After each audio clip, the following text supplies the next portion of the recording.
Reporting live and undercover this night of Good Friday, 1865, in Ford's Theater, Washington, D.C., while President Abraham Lincoln and his wife Mary Todd are attending the play Our American Cousin. I'm Emma Squires-Sperling for Channel 69 News. I'm here to try and talk with the President about the aftermath of the Civil War. President Lincoln, how are you doing today, sir? I'm fine. How about you, little lady? Oh, I'm quite well, thank you very much. So tell me, how do you see the resolution of the war changing lives for the typical everyday American? Well, now, I see that this abolition of slavery causing some ruckus between the North and South. But, in the end, I think it'll all work out for the better. More blacks will have real jobs, blacks and whites, they'll be working together, and become more of equals. I think the people are really starting to warm up to me. That's just great. But what consequences do you see resulting from the outcome of the war? Do you have any worries like rebellions, retaliation against the war rising? Right now, my biggest fear is the threat of the loopholes people will try and find around the new laws we've established. The words like sharecropping and crop liens have been floating around, and I can only dread the worst for our country. If the South and other supporters of slavery in the North find a way to go back to how things were, and we'll have been fighting at such a high expense, losing so many lives for nothing.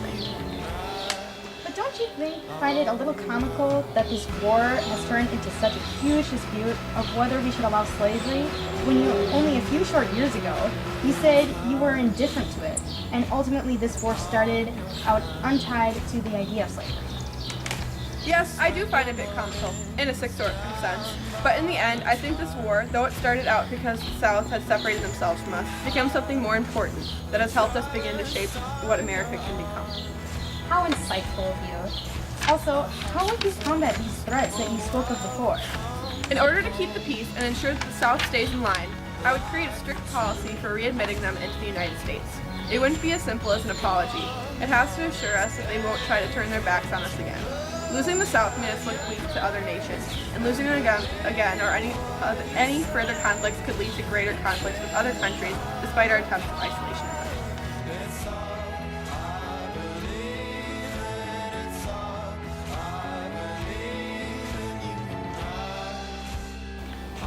So then, what changes do you hope to make in the future now that the war is over? I hope to further unite the North and South and slowly but surely dispose of slavery throughout the United States.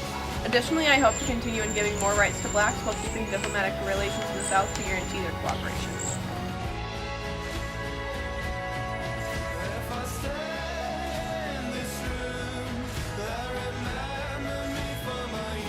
If the Civil War had never been ensued, how do you think America would turn out? Well, I think if the war had not happened, they would be stuck in the middle of a country riddled with slavery and a South that is strictly focused on the cultivation and production of cotton. Them sticking to this would inhibit the ability for the South to move forward and start manufacturing their goods and proceed in the production of new technologies. In the distant future, I believe one way or another, slavery would have ended, but it would have taken a very long time. In the end, it is essential that we move forward, and doing so is inevitable. Furthermore, if the war had never happened, I think our concept of isolationism would persist and more wars would follow within our country.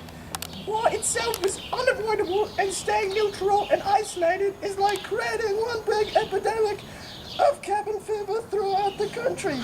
People would go crazy trying to change this, and they're causing havoc and violent disputes between groups in the country. But if isolationism ended, we can focus on fixing relationships worldwide, which is a much more productive way to change things, which would keep us away from violence for a long time being. We can only hope that things change for the better in these coming years. Well said, my dear. Thank you. Alright, well I just have one more question for you, sir. Is there anything you would like to say to future generations about this subject?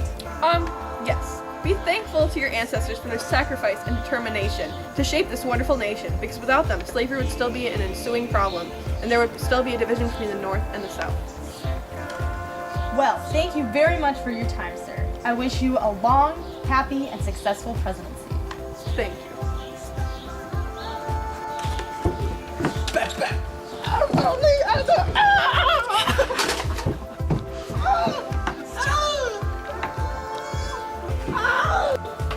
Oh my God!